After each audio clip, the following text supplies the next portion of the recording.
Look at all this scrap paper. Seriously. If I wanted to do anything, why didn't I do it sooner? Look at all these pieces of crap. They're all filled. And drawing books? Barely anything. I think you guys have waited long enough. Let's get this thing started.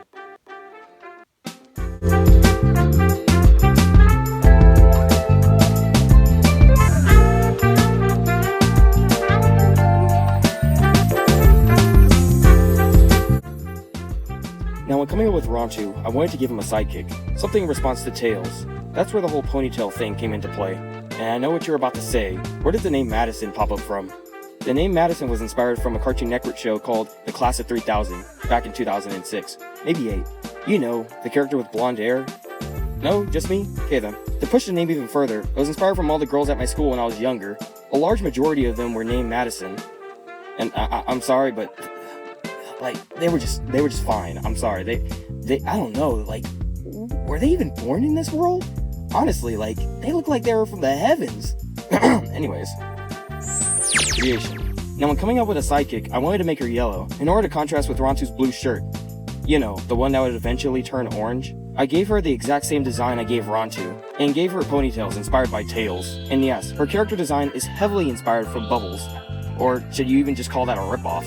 Only just with longer ponytails. And honestly, I don't really think that there's much to her creation. I mean, there's not really much to get in depth with this, so I'm just gonna move on. Designs. Okay. Yes, I know. What else is her design inspired off of except for the Powerpuff Girls? I get it. Well, honestly, with her design, there's not really much to say about it. Well, around the time when I started making my characters a lot rounder, she started to take the color light blue. You know, the baby blue. But honestly, it just didn't look right, so I changed it back to yellow. Oh, and she also wore a jacket just like Rontu. In fact, the more she got older, the more I decided to change her outfit, because it just didn't look right with all my characters wearing the exact same clothing. Honestly, her design throughout the years was always meant to be a girl version of Rontu, maybe with some different features in mind, but later down the road, I've always wanted her to be her own person, not to be made second fiddle to my main character. And if you're wondering where the bunny backpack came from, I honestly do not know. I guess it just makes it look cuter, I guess? I have no idea. That's just random. At one point, I was probably deciding to make it a pig. It wouldn't be around the time that I get into high school that I actually decided to change her outfit. That's honestly the reason why I would sometimes have my characters wear something besides, you know, their trademark outfits. In order to make sure that whenever I would give my character a different clothing, they wouldn't look like a different person. Personality. Madison is an artist, and she's good at all types of artistic skills, from crafting to computer design, even drawing. She can even do it with her eyes closed. That's how good she is. Probably better than me. See a little competition there. Sometimes it's sort of like a sense of meditation or something like that, she says. Like when she's drawing or if she's crafting something, she really does feel in the moment. Her personality is quite calm. She's not really much of an airhead as many people will think, even if she might look it. In fact, she's kind of got an attitude, but she's not straight up mean or anything. Even if she seems tempered, she'll never show envy or show jealousy. In fact, one of her morals are, God has a plan for everyone, and things happen for reasons that we might not understand, but it's all part of his plan, in a chapter in everyone's important life. That's an interesting moral for a character that's kinda tempered, but she doesn't give off the mean girl look for nothing. She's not afraid to kill a person at all. Usually bad guys are people that try to threaten her family, like enemies per se. For those that have death coming to them by her hands, she would rub it off and just say, it's up to the heavens to either cause Judgment Day or prevent it. Man, that's actually kinda deep. When she meets new people, she's probably the nicest person ever, but if she doesn't like you, she's just gonna ignore you anyways. Also, she's a real big fan of cute things. Mostly pretty much the color purple. Although she would never wear the color purple, only because she feels sort of embarrassed to wear it. I know, for the person that's not afraid to kill a freaking human being, she sure is a little scared to be wearing a little bit of purple, isn't she? Alright, so powers. Madison's powers came from Polaria 62, a place where they would test long-term experience on people. Madison happened to be one of those people tested on, although the experiment had gone completely out of control, giving her more of the overdose than she actually needed. And it turns out the effects of the chemicals had given her hyper-vibration powers. With this ability, it allowed her to vibrate her body at superhuman levels, later even able to vibrate through walls. She can even vibrate her body into the ground in order to cause some pretty awesome effects, like being able to move sand and other thick material, although except water since it's very loose. This is also how she's able to fly with her ponytails, creating a massive vibration in her hair forming a helicopter out of her ponytails. Hey, I mean, like, if you want the reason why she's able to fly with her ponytails, except for the quick and easy, oh, I can fly with my ponytails, then there you go. Her vibration powers have no limit, but they can affect her bodies in the most brutalist of ways. If she vibrates too much, the layers of her skin will peel off all the way to the bone, if she's not careful. And she can vibrate her body so fast, space and time will slow down exponentially, but this isn't abusable, since it has terrible side effects, like death. Plus, on a side note, stop laughing. I know all you freaking immature bastards out there, get your mind out of the gutter. Seriously, my god. Grow up. Daddy, let's go! No, you ain't, little boy. Shut your mouth. And sit your ass down. Okay, enough of that. Anyways, now on to the voice. Now, honestly, I'm not really thinking of giving her a high-pitched voice. I was thinking of that a lot longer ago, but now I feel like just giving her a natural voice is the way to go. And honestly, I am one of those people that actually want to voice all my characters, but if I can't do it, I can't do it, so yeah.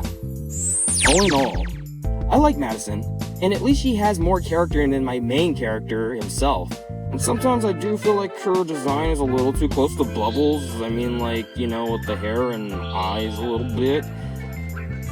But hopefully her skin tone does separate her from Bubbles. There would be times where I would change her outfit and her hair sometimes, just to see if I can give her a different look, you know, change her outfit a bit. And she still looks like the same Madison, so, you know, that's a good thing. And has anybody actually noticed that my character's skin tone has darkened through the years? You know, that whole cliche, you know, make your character white because they have to be white and stuff. As the years have gone on, finding a peach color was freaking difficult, man.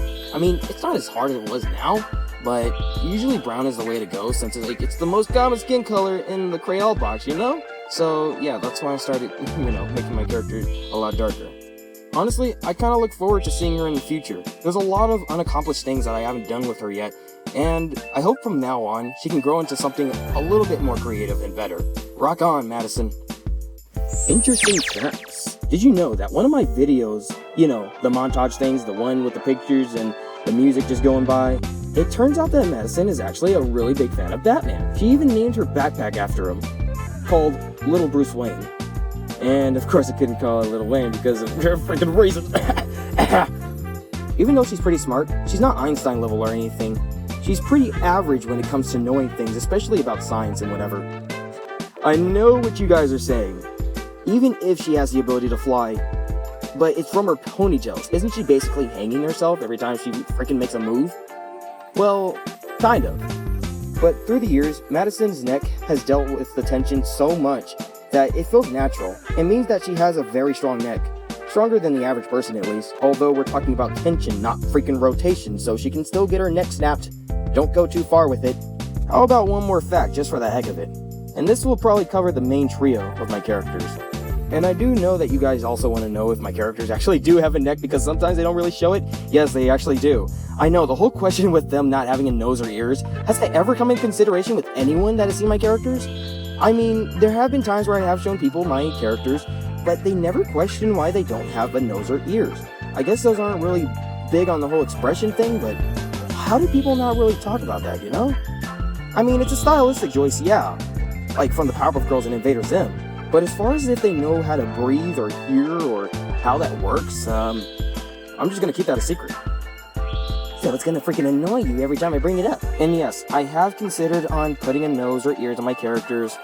Honestly, it just doesn't look right. It looks so freaking weird. And I think this is the right time to actually mention this, but Rontu and his brother and sister were actually meant to be older. You know, actually age a little bit more. Like an even modern look, you know? But I decided to not do that because, for one, it doesn't look like the original Rontu, and two, it is extremely annoying to draw, especially if you can't figure out how the head is supposed to turn in a 3D plane. Like, that can get a little irritating.